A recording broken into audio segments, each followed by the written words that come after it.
All right, ladies and gentlemen, we are here at the Law Mall, which is the law enforcement center where the Frederick County Sheriff's Office and the Maryland State Police have their facilities in Frederick County. We are here today with a special guest, Levi Trumbull. Levi, can you please tell me, why are we here?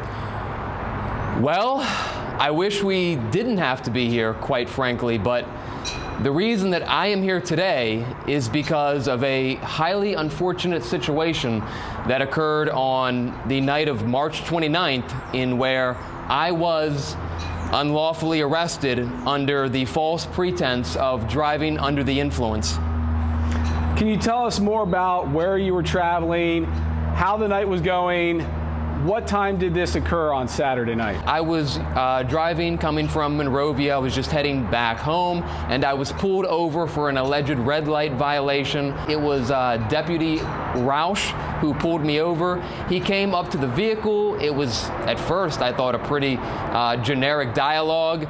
He said that I had, the red light violation situation, and there was a little bit of back and forth, but he quickly said that this would not be a debate. I turned over my information to him. We engaged in, I would just call it, some general back and forth, the typical police lining of question, such as like, oh, what are you doing tonight? Where are you going? Things of that nature. He then goes to his vehicle. He comes back and he says to me straight up, he says, I believe that you are under the influence and I want you to step out of the vehicle and we're going to do some field sobriety exercises.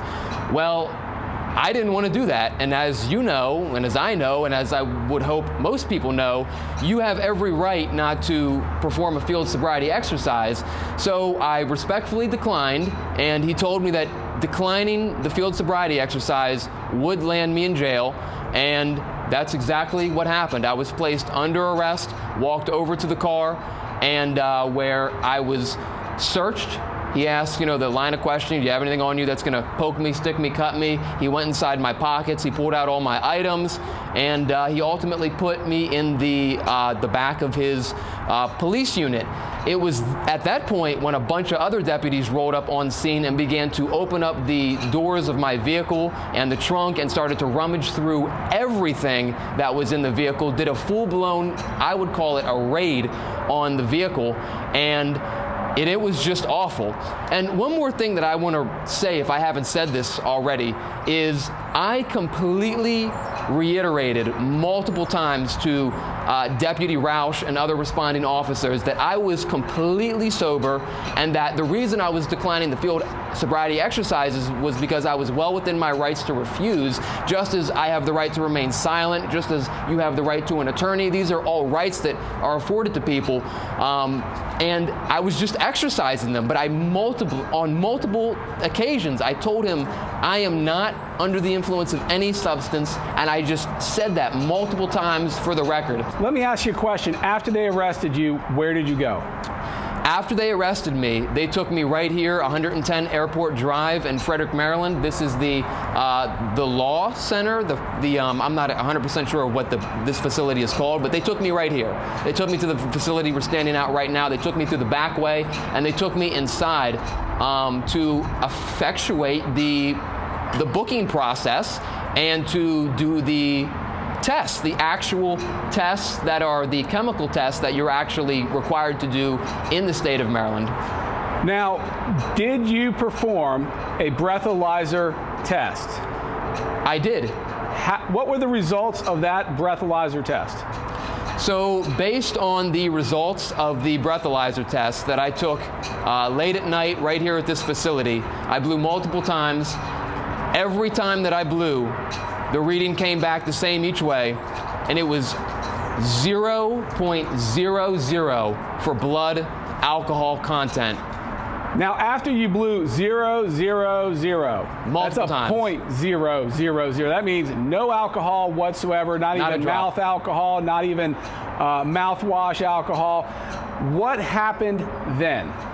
So from there, I thought that sooner or later they're going to have to release me. The first thing they did, I when they actually came back with the results, they said, well, you're 0.00.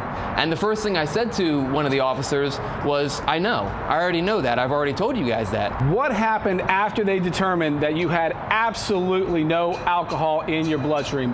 What did the Frederick County Sheriff's Office, specifically this Deputy Roush, what did he do at that point? At that point, he continued to hold me. He continued to hold me until such time where a responding Maryland State Police officer was able to arrive on scene and perform what they call a drug interview. So you're telling me that a drug recognition expert, a DRE from the Maryland State Police, an agency I have the highest regard for, came out and did an evaluation as to whether or not you were on drugs. Levi, can you please tell me what this drug recognition expert came up with after he spoke to you? Okay, well, let me tell you about that. So my interaction with the state police officer was very good, even though it was very limited. When I went into the room, the interview room with him, the first thing he said to me was that he understood that I would like to speak with him. And I said, no, the Frederick County Sheriff's Office maybe has told you that, but I never requested to actually speak with you whatsoever.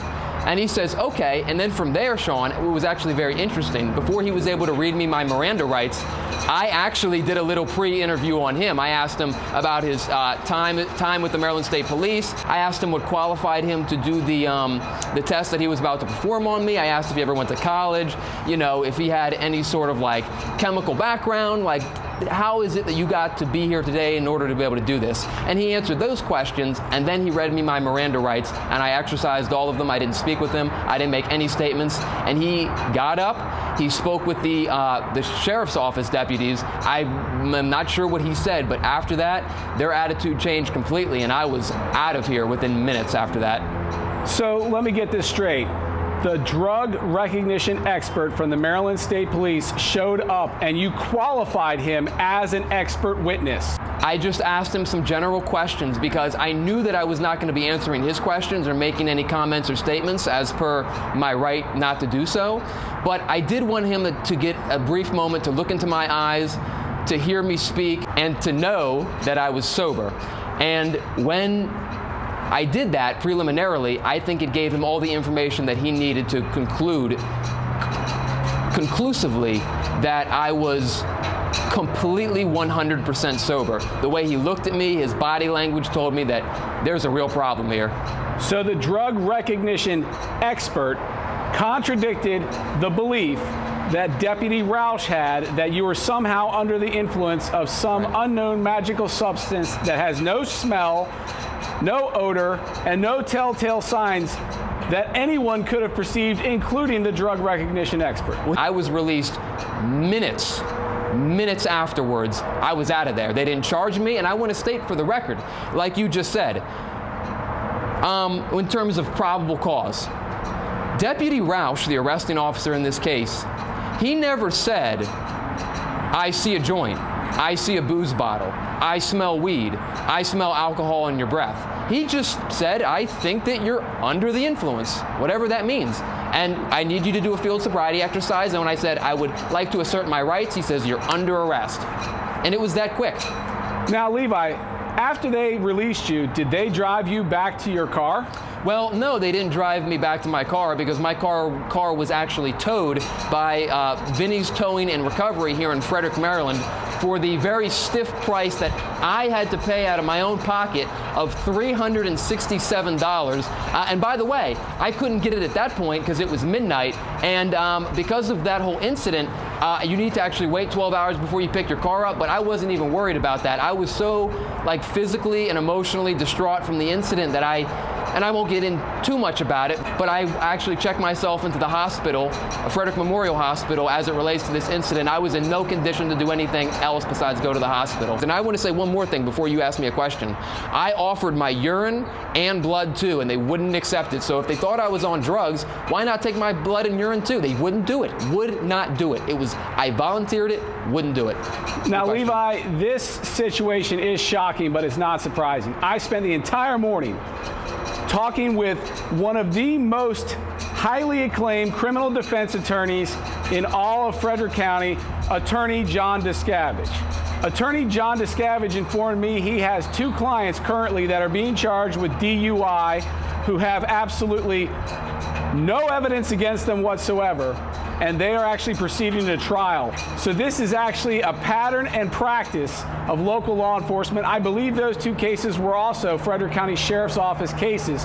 So it looks like there may be a pattern and practice of the Frederick County Sheriff's Office by and through their deputies, stopping people and arresting them without any evidence whatsoever, and just simply making their lives a living hell. And it sounds like you're one of the lucky ones to escape this sort of treatment. I want to state for the record, in my entire life, I have never been arrested by anyone ever. I have never been charged with a crime in my life. And by the way, that's still true as to today. I have never been charged with a crime. I was arrested for DUI, but 4 hours later, I walked out of this building a free man, no charges, with a towed car, and needing to be checked into the hospital. And then I basically had to wait another 12, it took me another 15 hours to get my car. I had to, have a friend drive me around. I had to pay $367 to get my car out of the impound lot. This was a nightmare, Sean, and it should have never happened. It should have never happened for so many reasons. I told him from the get-go, right from the get-go, I am sober. I will be proven sober by the end of this night. He didn't want to hear it. He didn't want to accept that. And honestly, Sean, I believe in my heart, very early on,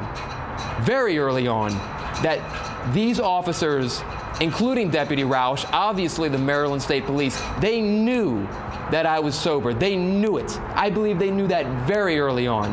And they just kept searching. They dug through the whole car. They were hoping, can we find one joint? Can we find just one joint in this car? They didn't find it. They didn't find one thing. And I don't want to see this happen to anyone ever again, because it's terrible. This should never happen to anyone, period. I've talked about stories like these, but on March 29th, I was the story, and it wasn't fun. Well, I think it's a matter of training. I think this Roush guy doesn't have the training. He's not an expert. He's obviously not a certified drug recognition expert. He wouldn't have had to call one. But the fact is, the discretion that he used in this case was wrong. It denied you your liberty. You were injured in the process. He was rough with you, according to your earlier statements. You had to go to the hospital. I'm not going to talk about what happened there, but this was a big ordeal for a citizen to go through, and the government shouldn't have the ability to do this without evidence and without probable cause, period. All right, guys, we're going to close it up right here, but we're going to next bring you body-worn camera footage of this incident, and it is going to shock you. It is going to shock your sensibilities, and you will be wondering, is this America or is this China?